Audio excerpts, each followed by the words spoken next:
On se retrouve pour un chapitre sur la radioactivité. Donc, la première chose à connaître au niveau de la radioactivité, ça va être les différents types de radioactivité naturelle que vous allez pouvoir retrouver. Donc, vous aurez trois types de radioactivité naturelle à connaître: la radioactivité alpha, la radioactivité bêta-, la radioactivité bêta+. Donc on commence, radioactivité alpha. Donc on rappelle que un noyau se note sous cette forme-là, AZX. X, ça va correspondre à votre noyau. Donc par exemple, pour un noyau d'uranium, ce sera U. Pour un noyau de carbone, ce sera C. Donc vous allez retrouver ici votre élément. A, ça correspondra au nombre de nucléons. Donc je rappelle, le nombre de nucléons, c'est le nombre de protons et le nombre de neutrons. Et Z, ça correspond en fait au nombre de protons. Donc, je reviens sur ma radioactivité alpha. La radioactivité alpha, en fait, c'est au départ, vous avez un noyau assez important et il va libérer une particule alpha. La particule alpha, en fait, n'est qu'un noyau d'hélium. Donc, un noyau d'hélium, il se note 4, 2, He. He pour hélium. 2, parce que c'est son nombre de protons. 4, c'est le nombre de nucléons que va posséder ce noyau d'hélium. Pour chaque radioactivité, pour chaque équation qu'on va écrire, on va avoir, comme en chimie, on va avoir en fait une conservation à respecter. Ici, ça va être la conservation du nombre de nucléons, donc conservation de A. C'est pour ça qu'on va se retrouver avec A de ce côté-là. Ici, on a un noyau d'hélium qui est parti avec 4 nucléons. Ça veut dire que nous, ce qui va nous rester comme noyau, en fin de compte, qui aura libéré ce noyau d'hélium, il va nous rester donc A-4 nucléons. Deuxième conservation à respecter, la conservation de la charge Z. Donc ici, ça va correspondre au nombre de protons. Donc on part avec Z protons au départ. Il y en a 2 qui sont partis avec notre noyau d'hélium. Donc ça veut dire qu'on va se retrouver en fin de compte avec Z-2 dans le noyau restant. Donc voilà les 2 conservations qu'il faudra respecter dans toutes les équations de radioactivité, qu'elles soient naturelles, qu'elles soient forcées, qu'elles soient, même quand on verra au niveau de l'émission, en fait on a toujours cette conservation dès qu'on écrit une équation de radioactivité. Donc ensuite, on passe à la radioactivité bêta-. Donc la radioactivité bêta-, cette fois-ci on part d'un noyau et ce qu'on va émettre comme particule, c'est un électron. L'électron, il va se noter 0 puisqu'il a 0 nucléons. Il va se noter avec un E minuscule pour électron. Et lui, il aura une charge. On sait qu'un électron est chargé négativement. Et il a une charge, du coup, -1.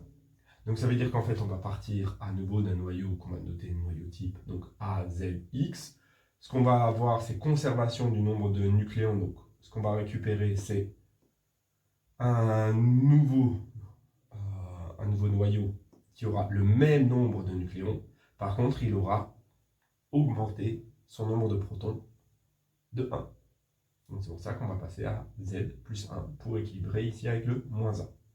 La radioactivité bêta+, dans ce cas-là, ce qu'on va émettre, c'est en fin de compte l'opposé de notre électron. Donc c'est ce qu'on appelle un positon ou un positron. Ça, c'est au niveau terminal, vous trouverez les 2 dénominations. Donc vous aurez cette fois-ci 0, 1, et la notation E, parce qu'il a exactement la même masse. Ce qui différencie cette particule-là de cette particule-là, c'est juste la charge. C'est-à-dire qu'à la place, c'est un électron, mais qui serait chargé positivement. Donc c'est pour ça qu'il n'aura pas une existence, une longue existence, puisque naturellement, il va être attiré par des électrons et il va réagir instantanément. Et du coup, ça ne va pas avoir une durée de vie très grande. Donc, cette radioactivité bêta+, elle est aussi régie par la conservation de la charge et la conservation des nucléons. Donc on a bien A, ZX au départ. Notre positron n'a pas de nucléons, donc on garde le même nombre de nucléons. Et par contre, pour ce qui est du nombre de protons, donc ce qui est la charge, si ici on a un 1, au départ on avait Z, ça veut dire que dans notre nouvel atome qu'on a, ça va être Z-1. Voilà déjà ce que vous avez à savoir sur les différents types de radioactivité. On va définir aussi l'émission gamma. Donc l'émission gamma, c'est juste que quand on va avoir des radioactivités, en réalité, on ne va pas forcément arriver sur un état stable du noyau.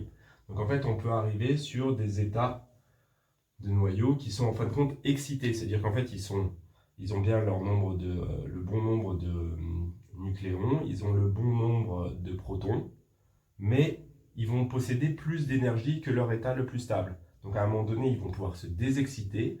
En se désexcitant, en fait, ils vont pouvoir émettre un rayonnement. Ce rayonnement, c'est un rayonnement électromagnétique qui va être émis.